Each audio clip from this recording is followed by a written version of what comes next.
Here I have Nokia X71 and let me show you test mode on the following device. So let me show you how to enter the hardware test on the following phone. So all you need to do right now is use the phone's dialer and let's enter the following secret code. *## 3727 33 ###.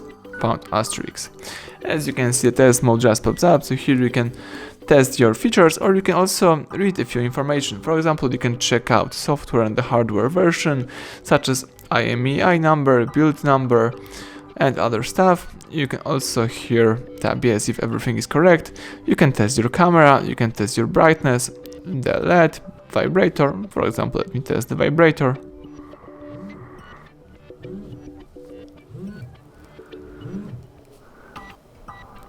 Let's choose the number.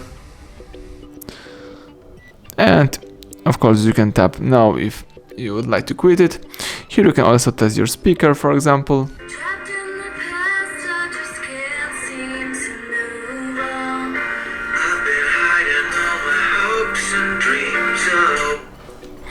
If everything is correct, let's tap yes. You can also test the USB, keyboard, SIM card, Bluetooth, Wi-Fi, and other stuff. Here we've got also the final test confirmation. And basically that's it. Everything went well. Thank you for watching. Please subscribe our channel, leave thumbs up under the video.